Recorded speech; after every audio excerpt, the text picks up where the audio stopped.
जय हिंद जय भारत मेरे प्यारे छात्रों। आज हम बात करने जा रहे हैं इलेक्ट्रोस्टैटिक फोर्स के बारे में कि क्या है इलेक्ट्रोस्टैटिक फोर्स। लेकिन एक चीज, आप चैनल पे नए हैं तो लाइक शेयर एंड सब्सक्राइब करना ना भूला करिए।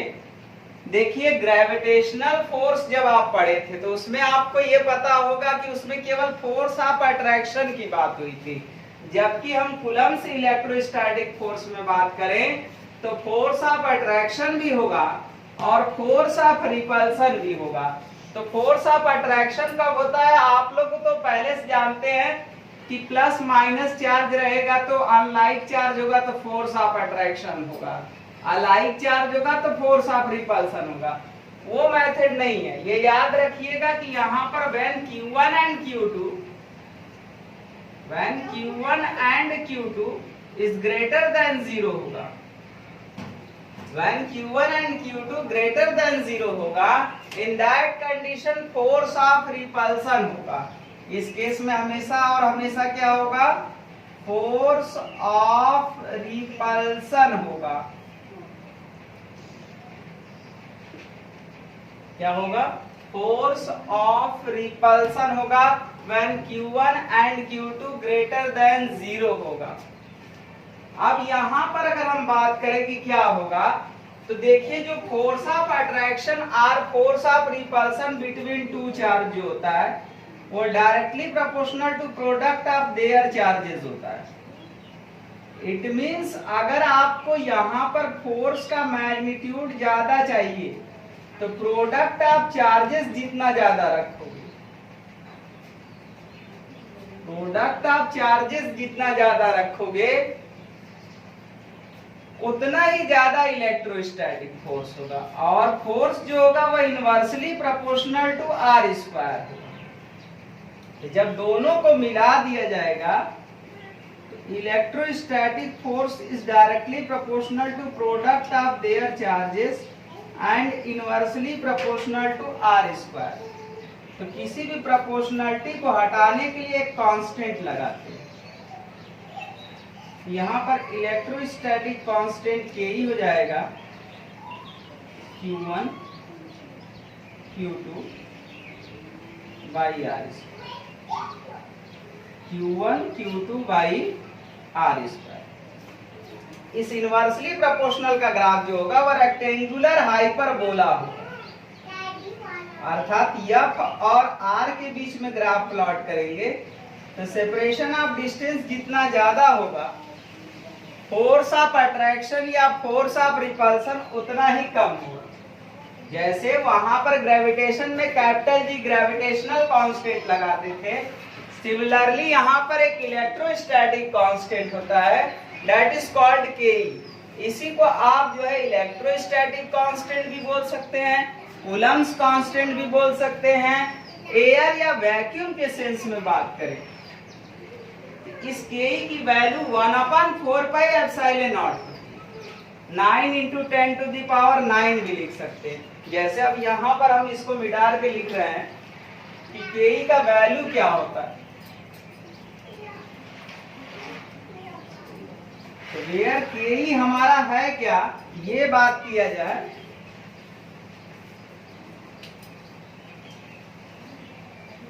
where Ke is called Coulomb's constant, Coulomb's constant in electrostatics, in electrostatics। अब इस Ke का डेटा जो होगा वो 1/4 पाई एप्सिलॉन नॉट भी लिख सकते हैं, 9 × 10⁹ न्यूटन मीटर स्क्वायर पर कूलम स्क्वायर भी हो सकता है। लेकिन ये डेटा जब भी आप लिखेंगे तो या तो आप एयर के लिए लिख सकते हैं या वैक्यूम के लिए। अगर मीडियम आप चेंज कर देंगे तो फोर्स भी चेंज हो जाएगा, साथ में Ke की वैल्यू भी चेंज हो जाएगी, उस मीडियम के अकॉर्डिंग Ke की वैल्यू अलग हो जाएगी। तो अगर हम एयर के लिए फार्मूला बना लें या वैक्यूम के लिए फार्मूला बना लें, एयर या वैक्यूम के लिए फार्मूला बना लें तो 1/4πε0 Q1 Q2 अपान r², यही फार्मूला आएगा। अब एक पॉइंट है डाई इलेक्ट्रिक कांस्टेंट, मैंने डिस्कस किया था। अब डाई इलेक्ट्रिक कांस्टेंट की वैल्यू आप लोग जानते हैं, अगर उसके टर्म में अगर आप रिलेशन लिखना चाहेंगे तो फॉर एनी अदर मीडियम के लिए बात करें या फॉर डाई इलेक्ट्रिक मीडियम के लिए बात करें, फॉर डाई इलेक्ट्रिक मीडियम के लिए अगर हम बात करें के लिए, तो डाइलेक्ट्रिक मीडियम के बराबर जो होता है वो एप्सिलॉन अपान एप्सिलॉन नॉट होता है। तो फोर्स इन दैट मीडियम, अगर उस मीडियम में बात करेगी क्या हो जाएगा, तो 1/4π एप्सिलॉन, क्योंकि epsilon is a permittivity in the medium into Q1 Q2 by r²। Now permittivity in the medium epsilon बराबर आप क्या लिख सकते, K इंटू एप्सिलॉन नॉट लिख सकते। तो अगर आप इसको ब्रेक करेंगे तो 1/4π epsilon not K Q1 Q2 by r²। तो ये एप मीडियम जो आएगा, अब इतना की जगह देखो ये सब 1/4π epsilon not Q1 Q2 by r², ये F एयर बाई के आ गया, अर्थात F एयर या वैक्यूम में जो आप निकाले थे फोर्स, उसका कितना टाइम्स आ जाएगा, K टाइम्स आ जाएगा। और किसी भी मीडियम के लिए बात करें, किसी भी मीडियम के लिए बात करें तो K is always greater than 1 होता है। और एनी मीडियम, किसी भी मीडियम के लिए अगर हम बात करें, और एनी मीडियम, अगर हम किसी भी मीडियम के लिए बात करते हैं तो K ऑलवेज ग्रेटर देन 1 होगा। जब K ऑलवेज ग्रेटर देन 1 होगा तो ये डेटा बढ़ेगा तो मीडियम का फोर्स क्या हो जाएगा, कम हो जाएगा। तो याद रखिएगा कि जो electrostatic force in the medium जो होता है that is always less then in air. तो याद रखिएगा कि एयर में जितना इलेक्ट्रोस्टैटिक फोर्स होगा, मीडियम में इलेक्ट्रोस्टैटिक फोर्स उतना ही क्या होगा, कम होगा। इट मींस जैसे जैसे हम डाइलेक्ट्रिक कांस्टेंट की वैल्यू बढ़ाते जाएंगे, वैसे वैसे इलेक्ट्रोस्टैटिक फोर्स की वैल्यू हमारी क्या होती जाएगी, डिक्रीज हो जाती है। तो याद रखिएगा कि अगर हम यहाँ पर शो करें शॉर्टकट पॉइंट में, अगर हम इंडिकेट करना चाहें कि व्हेन K इज इंक्रीज, मैं अगर एक क्वेश्चन बनाऊं कि when K is increase, then अगर K इंक्रीज करेगा तो जो मीडियम में लगने वाला फोर्स होगा वो क्या कर जाएगा, डिक्रीज कर जाएगा। तो मीडियम में जो फोर्स होगा वो डिक्रीज करेगा व्हेन K इज क्या, इंक्रीज। अगर आपका K का डेटा कम होता जाएगा तो मीडियम में फोर्स बढ़ता जाएगा। तो याद रखिएगा कि कोई भी मीडियम अगर हम लेके चलते हैं तो dielectric constant always greater than 1 होता है। इट मींस मीडियम में जो इलेक्ट्रोस्टैटिक फोर्स आएगा वो एयर के कंपैरिजन में जो होगा वो क्या आएगा, कम ही आएगा, ज्यादा नहीं आ सकता।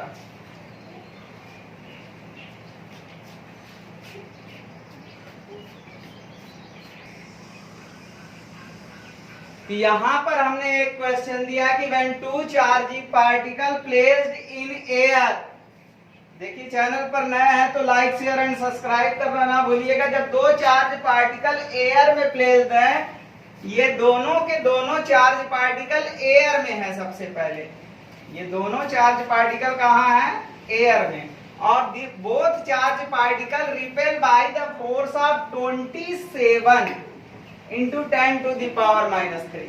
When both charge particle placed in water, then how much electrostatic force in that medium? इस मीडियम में इलेक्ट्रोस्टैटिक फोर्स पूछा जाए तो अगर हम वाटर में सेम डिस्टेंस पर मर्ज कर दिए तो वाटर का डाइलेक्ट्रिक कांस्टेंट कितना होता है, 81 होता है। तो अब फोर्स इस मीडियम में अगर हम बात करें, मीडियम में क्या है, वाटर है। तो अभी हम आपको फार्मूला लिख के दिए थे कि फोर्स जो मीडियम में होता है वो एयर के फोर्स का बाई K टाइम्स होता है। और हम यही प्रूव करके दिखाना चाहते हैं कि पहले एयर के लिए डाइलेक्ट्रिक कांस्टेंट जो था वो अप्रॉक्सीमेट कितना होता है, 1, नॉट इक्वल टू 1, अप्रॉक्सीमेट 1, क्योंकि एग्जैक्ट 1 नहीं होता, 1.006 होता है, तो अप्रॉक्सीमेट 1 होता है। तो यहाँ पर हम जैसे फोर्स इन द मीडियम में बात करें कि इस वाटर में इलेक्ट्रोस्टैटिक फोर्स क्या होगा, एयर में फोर्स 27 इंटू 10⁻³ है, अपॉन के की वैल्यू 81, तो 27×81, मतलब उस वाटर में जो फोर्स हो जाएगा, जहां 27 है वो वहां 1/3 इंटू 10⁻³ तो यहाँ पर आपको देखने से पता चल रहा है कि नहीं, पहले डाइलेक्ट्रिक कांस्टेंट अप्रॉक्सीमेट 1 था, जैसे ही 81 हुआ तो डाइलेक्ट्रिक कांस्टेंट हमारी इंक्रीज कर गई, तो फोर्स इन दैट मीडियम हमारा क्या कर गया, डिक्रीज कर गया। तो मतलब याद रखिएगा कि जब दो चार्ज पार्टिकल एयर में जितने फोर्स से रिपेल करेंगे और हम मीडियम को चेंज कर दे, तो वहां जो फोर्स होगा उस मीडियम में हमेशा ऑलवेज कम होगा जो एयर में लगने वाला फोर्स होगा उससे।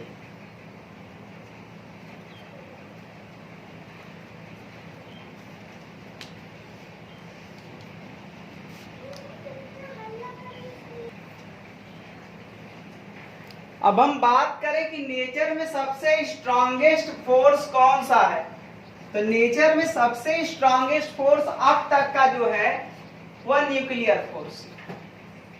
तो नेचर में सबसे स्ट्रॉन्गेस्ट फोर्स न्यूक्लियर और सबसे शॉर्टेस्ट फोर्स हमारा कौन है, सबसे स्ट्रॉन्गेस्ट फोर्स न्यूक्लियर है और सबसे वीक फोर्स हमारा जो है वह ग्रेविटेशन है।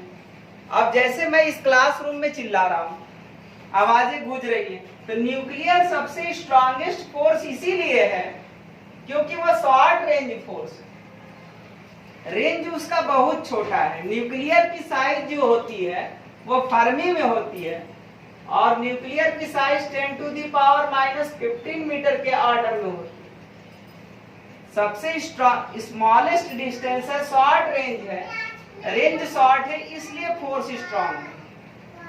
और ग्रेविटेशन सबसे वीक इसलिए है क्योंकि लार्ज डिस्टेंस वाला फोर्स है, लार्ज रेंज ऑफ फोर्स है। तो ये सन और किसके बीच में काम करता है, अर्थ के बीच में, अर्थ और मून के बीच में।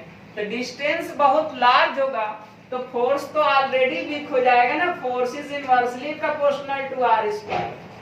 तो सेपरेशन ऑफ डिस्टेंस जितना लार्ज होगा फोर्स उतने ही क्या होगा, वीक होगा।